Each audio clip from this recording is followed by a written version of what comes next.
Hello friends, আসসালামু আলাইকুম। সবাই কেমন আছেন? আশা করি সবাই ভালো আছেন। আজকে আপনাদের সাথে আমি একটি সুন্দর ভিডিও নিয়ে আসলাম, আর এটা আমি আমার জীবনের স্মৃতি করে রাখবো বলেই আর কি ভিডিওটা করেছি। এটা ছিল 21শে ফেব্রুয়ারির দিন। ভিডিওটা 21শে ফেব্রুয়ারির দিন আর কি সবাই শহীদ মিনারে ফুল দিচ্ছে। অনেক ভোরে বের হয়ে পড়লাম আমি, আমার হাজব্যান্ড। এদিকে রাস্তাঘাটও ফাঁকা।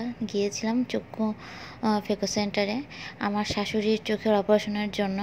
এখানে ফার্স্ট দিন দেখিয়েছিলাম, দেখানোর পরে সেকেন্ড টাইম আর কি আসতে বলেছিল অপারেশনের জন্য। এই তো ডক্টর সব লিখে দিচ্ছে প্রেসক্রিপশনে। আর খুবই টেনশনে ছিলাম আসলে কি করব না করব। এক সপ্তাহ আর কি তার চোখের জন্য আর কি অনেক রকম চোখের ট্রিটমেন্ট দিয়েছিল, যেমন ড্রপ, ওষুধ, এগুলো আর কি। তো সেই ক্ষেত্রে আমার শাশুড়ি সব কিছুই নিয়েছিল। এখানে আর কি বন্ড সাইন করছিল আমার হাজব্যান্ড। এখানে টাকা পয়সা গুনে দিচ্ছিল। এক একটা চোখের জন্য লেগেছিল 50,000 টাকা, 50,000। আর খুবই কষ্টকর লেগেছিল একটা বিষয়টা, যে অনেক অভাব অনটনের মধ্যে আর কি আমরা লোন নিয়েছিলাম। লোন নিয়ে আমার শাশুড়ির চোখ অপারেশন করিয়েছিলাম, কারণ চোখটা আসলে এমন একটা জিনিস যা সারা শরীরের সাথে জড়িত। যদি চোখে একটা মানুষ না দেখতে পারে, সেক্ষেত্রে সেই মানুষটার অনেক অসুবিধা লাগে। এদিকে এই ওষুধটা দিয়েছিল আমার শাশুড়ির হাতে খাওয়ার জন্য দুটা। এই ওষুধটা খেলেই আস্তে আস্তে চোখের মণি সাদা হয়ে আসবে, এবং বারে বারে ড্রপ দিচ্ছিল। এদিকে আমরা একভাবে ডাক্তারের রুমের সামনে, আমার হাজব্যান্ড দাঁড়িয়ে আছে ডাক্তারের সাথে কথা বলার জন্য।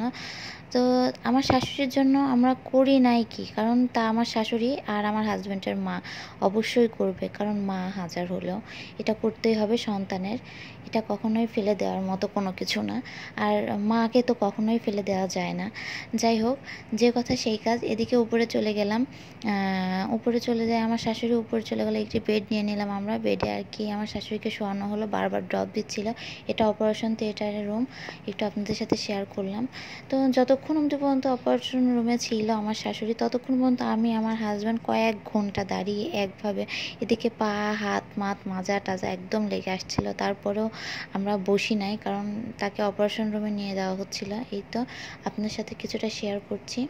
তারপর অপারেশন রুমে নিয়ে যাওয়ার পরে খুবই টেনশন হচ্ছিল আমার শাশুড়ি, ভয় পাচ্ছিল। আমি অপারেশনের রুমের ভেতরে ঢুকে যাই তাকে সাহস দিতে। এটা অপারেশন রুমের ফার্স্ট গেট, সেকেন্ড গেটে আর কি অপারেশন থিয়েটার। তো যাই হোক, এখানে আমার হাজব্যান্ডও দাঁড়িয়েছিল অনেকক্ষণ। অনেক কষ্ট করেছি তার জন্য, অনেক কিছু করেছি। আসলে এর কোনো মূল্যই নাই, আর মূল্যটা আশাও করি না, কারণ যার যার হিসাব শেষে দিবে কবরস্থানে। আর সবাই আমার শাশুড়ির জন্য দোয়া করবেন, যাতে সে সবসময় ভালো থাকে, সুস্থ থাকে। আমরা যেন এভাবে তার পাশে থাকতে পারি সারা জীবন। এদিকে অপারেশন থিয়েটারের রুমে থেকে বের করে নিয়ে আসলো, কেবিনে দিয়ে দিল। আর এদিকে চোখের অবস্থা দেখেন, প্রথমে ডান চোখ, তারপর বাম চোখ, এভাবে আর কি প্রথমত অপারেশন করে। আমরা এক সপ্তাহ পরই আবার আমার শাশুড়িকে আর একটা চোখ অপারেশন করাই দিয়েছিলাম। তো আলহামদুলিল্লাহ সব মিলাই ভালো হয়েছে, এতে কোনো সমস্যা নাই। আর আলহামদুলিল্লাহ চোখেও সে ভালো দেখতে পাচ্ছে এখন। তো ইনি ডক্টর ছিল, ইনি অপারেশন রুমে থিয়েটারে ছিল, ইনি সব কিছু করেছে আলহামদুলিল্লাহ। আসলে সব কিছুর মালিক আল্লাহ, তারপরে মানুষ। এটা হচ্ছে ওসিলা। তো এদিকে আমরা আর কি খুবই খারাপ লাগছিলো কি না খেয়ে দিয়ে একভাবে বসে থাকা। এদিকে একটু একটা স্টলে আসছিলাম, ছোটোখাটো একটা চার দোকান, চা খেতে, শুধুমাত্র চা আর একটা বিস্কুট খেয়েছিলাম। সকাল 7টা থেকে দুপুর 2টা, আড়াইটা পর্যন্ত বা 3টা পর্যন্ত এরকম আমরা ছিলাম আমার শাশুড়িকে নিয়ে। একদম চোখ খুলে তারপরেই আসছিলাম, মানে পটিটা খুলে তারপর নিয়ে আসছিলাম। এদিকে পটি খোলা হচ্ছিল। আবারও চলে গেলাম কেবিনে আমার শাশুড়ির, যে ডক্টরকে দেখে আর কি তাকে ডাকে নিয়ে এসে পটিটা খুলে নিলাম। এদিকে সে ভালোভাবে দেখছে। অপারেশনটা করা হয়েছিল 2025 সালে আর কি। তো যাই হোক, খুব বেশি দিনও হয় নাই অপারেশনের। আমি 6 মাস পরে, 4 থেকে 5 মাস পরে ভিডিওটা আমি আজকে আপলোড করলাম। তো দেখুন, ডক্টর নওরেজ, এই ডাক্তারটা দিয়ে আমরা আর কি অপারেশন করিয়েছিলাম। তো সবসময় ইনি বসে না, সব সময় হঠাৎ এনার আর কি ফোন দিয়ে আসতে হবে। এদিকে খুব ঠান্ডা মাথায় আর কি ধীরে সুস্থে একটি আমরা গাড়ি ভাড়া করলাম আমার শাশুড়িকে নিয়ে যাওয়ার জন্য। আলহামদুলিল্লাহ একদম মানে যেভাবে নিয়ে যাওয়ার নিয়ম সেভাবে নিয়ে গিয়েছি, কোনো ঝুঁকি কিছু নাই। আবারও পরবর্তীতে চেক আপের জন্য আসলাম। তো চেক আপের জন্য এসে তাকে দেখালাম আসলে কি করা যায়, চোখটা কেমন আছে। তো ইনশাল্লাহ ডাক্তার বলল আলহামদুলিল্লাহ ভালো হয়ে গিয়েছে ডান চোখ, এবার বাম চোখের পালা। তো যাই হোক বাম চোখ আবার অপারেশন করাবে। বাম চোখটা আমরা অপারেশন করিয়ে নিয়েছিলাম। এবার ফাইনালি আমরা ডাক্তারের কাছে নিয়ে আসলাম। এটা হচ্ছে যেদিন ফাইনালি ডাক্তারের কাছে নিয়ে এসে চোখ দেখাই গেলাম, দেখুন কি হাসিটাই হাসছে আমার শাশুড়ি, অনেক খুশি সে। আসলে চোখ এমন একটা জিনিস সারা অঙ্গ প্রত্যঙ্গের সাথে জড়িয়ে থাকে। আর দেখুন আমাদেরও ভালো লাগছে অনেক, তার ছেলের সাথে সে ভিডিওতে উঠছে। আমি একটু বললাম ভিডিও করে নিই। তো এটা ছিল লাস্টের দিন।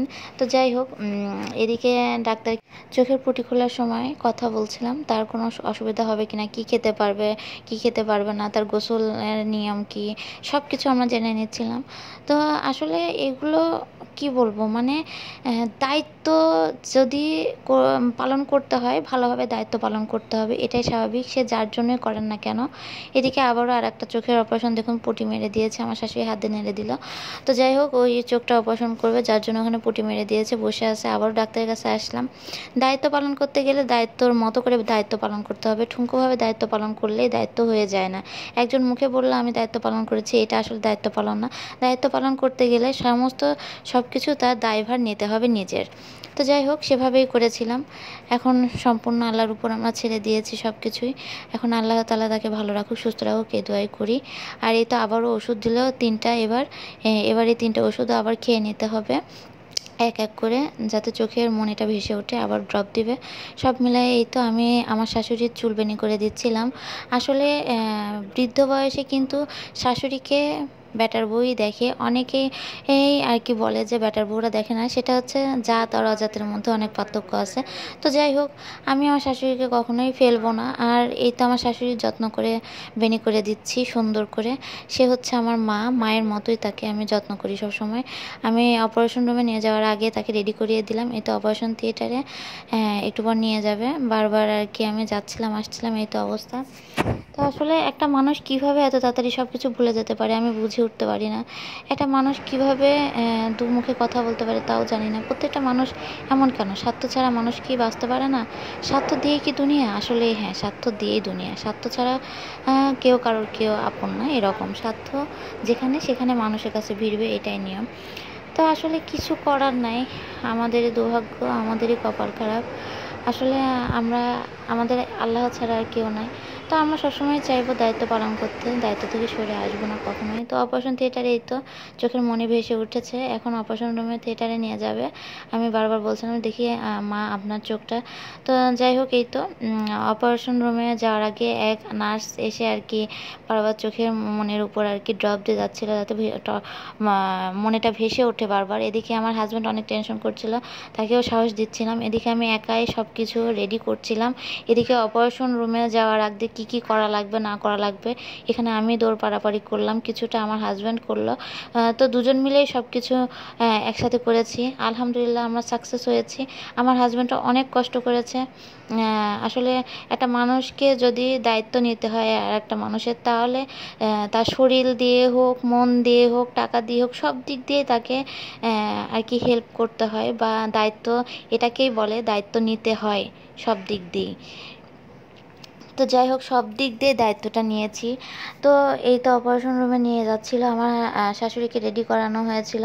আমার শাশুড়ি একটু ভয় পাচ্ছিল। যাই হোক তাকে সাহস দেওয়ার জন্য আবারও আমি ভেতরে যাই বারবার, আর এদিকে বারবারই ড্রপ দিয়ে যাচ্ছিল কেবিনে এসে। তো আমার শাশুড়ি প্রথমবার কাঁপুনি উঠে গিয়েছিল, একটু ভয় পেয়েছিল, সামান্য একটু কাঁপুনি। তো যাই হোক হাতের তালু পায়ের তালু একটু মালিশ করার পরে তার আর কি ভালো লাগে। সেকেন্ড টাইম সে একটু ভয় পায় না, আলহামদুলিল্লাহ, কারণ সে বুঝে গিয়েছিল অতটা ভয়ঙ্কর কিছু না, জাস্ট ফেকো অপারেশন, খুব ঠুনকো একটা জিনিস। তবে চোখ অনেকটা সাবধানে সব কিছু করতে হয়, যেহেতু চোখ আর কিছু নয়। তো যাই হোক এদিকে আমার শাশুড়িকে অপারেশন রুমে নিয়ে যাওয়া হচ্ছিল বারবার। তো সে ভয়ে আর কি অস্থির হয়ে যাচ্ছিলো, আমাকেও ডাকছিল বারবার চলো যাই। তো এই তো আগায় দিয়ে আসছিলাম, তার ছেলেকে আমি পাঠিয়ে দিয়েছিলাম যে তুমি তোমার মায়ের সাথে যাও, সাহস হবে। তো তার ছেলে তাকে অপারেশন রুম পর্যন্ত এগিয়ে দিয়ে আসছিল। আমি একদম এই দরজার গেটের সামনে দরজা ধরে দাঁড়িয়েছিলাম, যে যতক্ষণ পর্যন্ত আমার শাশুড়ির অপারেশন হচ্ছিল না ঠিক ততক্ষণ অবধি পর্যন্ত আমি গেট ধরেই দাঁড়িয়েছিলাম। একদম নড়তেছিলাম না, চড়তেছিলাম না, এরকম অবস্থা, নড়াচড়া নাই। সবাই তো বিরক্ত হয়ে গেছিলো আমি এতক্ষণ কেন দাঁড়িয়ে থাকি এখানে। তো যাই হোক, সবার বিরক্ত হলেও আমার কিছু করার নাই, কারণ আমার শাশুড়ির চোখ অপারেশন, আমাকে ওখানে দাঁড়িয়ে থেকে সব কিছু করতে হবে। তো আশেপাশের লোকজন একটু বারবার বলা বলি করছিল, প্লিজ আপু আপনার সাইড দিয়ে এক জায়গায় বসুন, কিন্তু আমি তো বসে উঠতে পারছি না, কারণ আমার শাশুড়ি ভয় পাচ্ছিল, প্লাস আমি যে ওখানে না দাঁড়ায় থাকতাম সে আরও ভয় পেত। তো এটা হচ্ছে সম্পূর্ণ ফেকো সেন্টার। আমার হাজব্যান্ডও ওর কাছে ফোন দিচ্ছিল, তো সেও অনেক টেনশনে ছিল। একটা বড় দায়িত্ব, আসলে এটা অনেক বড় দায়িত্ব ছিল, যে দায়িত্বটা পালন করতে পেরে নিজের কাছেও শান্তি লাগছে, আমার হাজব্যান্ডের কাছে অনেকটা শান্তি লাগছে। কারণ মায়ের জন্য সবাই করতে চায়, যার যার মা তার কাছে ভালোবাসার জিনিস। আর এদিকে আবার অপারেশন করার পরে তাকে আবার চোখ দেখাতে নিয়ে আসলাম, মানে সব কিছু এলোমেলো এই ভিডিওটার মধ্যে, আমি 19-20 করে ফেলেছি। যাই হোক, সম্পূর্ণ ভিডিওটা আমি সাজাতে পারি নাই, তো যেটুকু আপনাদের সাথে শেয়ার করতে পেরেছি, দেখাতে পেরেছি, এটাই আমার শান্তি। এটা সারা জীবন থেকে যাবে, আমি না থাকলেও ভিডিও থেকে যাবে। তো ইনশাল্লাহ আমার মেয়ের বয়স ঠিক 4 বছর, 4 বছরের মেয়ে আমার মায়ের কাছে রেখে দুটো টুইন বেবি আমার, সবাই দোয়া করুন আমার টুইন বেবির জন্য। এদিকে এই আন্টিটাও চোখ অপারেশন করেছিল, তার সাথে কথা বলছিল আমার শাশুড়ি, কারণ একই সাথে চোখ অপারেশন হয়েছিল। তো যাই হোক, আমার টুইন বেবির জন্য সবাই দোয়া করবেন। আমার টুইন বেবিকে আমার মার কাছে রেখে দিয়ে আসছিলাম, যে তুমি একটু দেখো, আমার মার সাপোর্ট না হলে আমি এত দূর আসতে পারতাম না। তো আমার মায়ের বাবার জন্য সবাই দোয়া করবেন, তারা দুজন মিলে, বুড়া বুড়ি মিলে আমার বাচ্চা দুটো দেখেছে। 4 বছরে দুটো বাচ্চা রেখে আসছিলাম। আর এদিকে আমার শাশুড়ির চোখ অপারেশনের জন্য একদম ভোরবেলা বের হয়ে গিয়েছিলাম, আর যেতে যেতে একদম 2টা-2:30 বেজে গিয়েছিল। কি বলবো, অনেক কষ্ট করেছি, আর কষ্টের ফলাফল যদি লাস্টে 0 হয় সেটা আর কি কিছুই বলার নাই। তো আমি কখনো কারোর থেকে কোনো কিছু আশা করি না, আমি আমার শাশুড়ির থেকেও আশা করি না, কারোর থেকেও আশা করি না। তবু চাই আমি যেন সে সুস্থ থাকুক, ভালো থাকুক, আল্লাহ যেন তাকে ভালো রাখে। কিন্তু এটা আসলে খুব কষ্টদায়ক জিনিস, যে নিজের বেটার বউকে যদি কেউ বিশ্বাস না করে, না মানে বিশ্বাস যদি না করতে চায়, সেখানে আসলে বলার কিছু নাই। বাইরের মানুষের প্রায়োরিটিটা যদি বেশি থাকে, এত কিছু করার পরেও আমি কোনো কিছু আশা করি না তার থেকে। কিন্তু কষ্টটা লাগে তখনই যখন পুরনো কোনো কথা উঠলেই, মানে নিজের ছেলের বউকে বিশ্বাস না করে বাইরের প্রতিবেশীকে বিশ্বাস করে। এটা আসলে কি বলবো, দুঃখের কিছু বলার নাই, দুঃখ ছাড়া। আসলে আমার জন্য সবাই দোয়া করবেন। প্রত্যেকটা সংসারে হয়তো অনেক রকম অশান্তি হয়ে থাকে, ঝুট ঝামেলা খুঁটিনাটি লেগেই থাকে। তো আমার ফ্যামিলিতেও এরকম খুঁটিনাটি কিছু না কিছু আছে। তো যাই হোক, আমি আসলে এটা আপনাদের সাথে বেশি কিছু শেয়ার করতে চাই না, শুধু এটুকুই বলবো যে একটু ভালোবাসা চাই, আমি আমার হাজব্যান্ড একটু দোয়া চাই আমার হাজব্যান্ডের জন্য, আমার বাচ্চা দুটার জন্য, আর কিছুই না। আমি আমার শাশুড়ি থেকে কিছুই আশা করি না, জাস্ট একটু দোয়া। এই দোয়াটার বদলে যদি কখনো বদদোয়া পাই তাহলে খুবই কষ্টদায়ক লাগে। তো যাই হোক, সব কিছুর ঊর্ধ্বে যে খারাপ লাগা যতই থাকুক না কেন, সব কিছু মাটি দিয়ে তার ভালো থাকার জন্য চোখটা অপারেশন করে দেওয়া হলো। তো থাক, ভালো থাক, সেটাই দোয়া করি সব সময়। এবার আমি আমার চলে আসতেছি শ্বশুরবাড়ি। এটা আমার শ্বশুরবাড়ির আর কি বাগান, দেখতে পাচ্ছেন অলরেডি। ভালোভাবে তাকে বাসায় নিয়ে আসা পর্যন্ত শান্তি ছিল না, এটা হচ্ছে বাসায় চলে আসলাম। তো যাই হোক, এটা লাস্টের ভিডিও দিয়ে, ফার্স্টের ভিডিও দিয়ে, মধ্যের কিছু ভিডিও দিয়ে ছিল। তো আসলে এটাই আপনাদের সাথে শেয়ার করার জন্য ভিডিওটা আমি দিয়েছি। প্রত্যেকটা মানুষই মানে অনেক কিছু আশা করে, কিন্তু আমার হাজব্যান্ডের মধ্যে কোনো কিছু কারোর থেকে আশা করি না। আমরা শুধু এটুকু আশা করি আমাদের জন্য একটু দোয়া করুক, একটু ভালোবাসুক মন থেকে। কখনো বদদোয়া চায় না, কখনো খারাপ কোনো কথা শুনতে চায় না। এটা আসলে খুব খারাপ লাগে, মানুষের করেও যদি নাম না পায় বা কথা শুনতে হয় খারাপ, সেখানে তো আসলে খারাপ লাগারই কথা। আমার নামেরও দরকার নাই, আমি নামেও আশা করি না, আমি জাস্ট শুধু এটুকু চাই যে আমাকে একটু ভালোবাসুক আমার শাশুড়ি বা আমার আশেপাশের মানুষজন আমাকে একটু ভালোবাসুক। আর আসলে আমার হাজব্যান্ডকে আমি চাই যে সে যেন অনেক বড় প্রতিষ্ঠিত হোক, সে অনেক অনেক কষ্ট করেছে জীবনভর ধরে, সে একটু সুখের মুখ দেখুক, এটুকুই আমি চাই। আপনারাও দোয়া করবেন। আসলে কষ্টের পরে সুখ আছে, এটাই সত্যি। আর হ্যাঁ, কষ্টের পরে সুখ, হয়তো বা জানি না সুখের মুখটা কবে দেখবো, তবু আল্লাহ তাআলা যেটুকু রেখেছে আমাদের জন্য শুকরিয়া আদায় করি লাখো লাখো। অনেক ভালো আছি, অনেক ভালো আছে, আল্লাহ আমাদেরকে অনেক ভালো রেখেছে। আর আসলে আর কিছু বলার নাই, মন মানসিকতা মানুষের এমন হয়ে গিয়েছে কেন আসলে বলার বাইরে। এত কিছু করার পরেও যদি শোনা লাগে যে কি করেছো আমার জন্য, এটাই হচ্ছে সব থেকে বড় কষ্টদায়ক। আমি কিছু করি নাই, কিন্তু তোমার মনুষ্যত্ব তো তোমাকে বলতে হবে, তোমার বিবেককে বোঝাতে হবে যে আমার জন্য কিছু হলেও আমার সন্তানেরা করেছে। আসলে আমাদের সমাজে হয়ে এসেছে যে শাশুড়িরা বেটার বউকে দেখতে পারে না, বেটার বউরা শাশুড়িকে দেখতে পারে না। আসলে এমনটা না, দিন শেষে কিন্তু দুজন দুজনকেই লাগবে, এটাই স্বাভাবিক। যতটা খারাপই হোক না কেন, হয় শাশুড়ি হয় বেটার বউ, কিন্তু দিন শেষে কিন্তু বেটার বউ শাশুড়িকে প্রয়োজন হয়, শাশুড়ি বেটার বউকে প্রয়োজন হয়। আর বৃদ্ধ বয়সে কিন্তু শাশুড়ির মানে সব কিছু দায়িত্ব কিন্তু বেটার বউই নিয়ে থাকে। তো আমি চাইবো আমার শাশুড়ি সবসময় সুস্থ থাকুক, হেফাজতে থাকুক, আল্লাহ তাকে সুস্থ রাখুক। আর সবসময় বিপদ আপদে আমি থেকেছি, আমিই থাকবো ইনশাল্লাহ। আর সে আমাকে ভুল বুঝলেও আমি কখনোই তাকে ভুল বুঝতে দিব না। আর এখানে বাইরের মানুষ আসলে থার্ড পারসন ঢুকলে সংসারে অনেকটা অশান্তি, এবং ঢুকেছে, আসলে তাকে বোঝানোর মতো কেউই নাই। সে যদি সত্যিকারের সঠিক কিছু বুঝে থাকে, তাহলে সে কখনোই নিজের ছেলে বেটার বউকে ছাড়া বাইরের কারোকে বিশ্বাস করবে না। আর তার মেয়ে, কারণ ছেলে মেয়ে হচ্ছে নিজের জীবন সঙ্গিনী, যার স্বামী নাই তার ছেলে মেয়েই তার সব কিছু পৃথিবীর, আমি মনে করি। পাড়া প্রতিবেশী শয়তানি করবে, খারাপ ব্যবহার করবে এবং অনেক রকম কথাবার্তা কটু কথা লাগাবে সংসারে, কিন্তু এটা কখনো শাশুড়ি বিশ্বাস করা উচিত না আমি মনে করি। বেটার বউ এবং মেয়ে ছেলে এই তিনজন ব্যক্তিকে আপন করে রাখাই উচিত তার ক্ষেত্রে।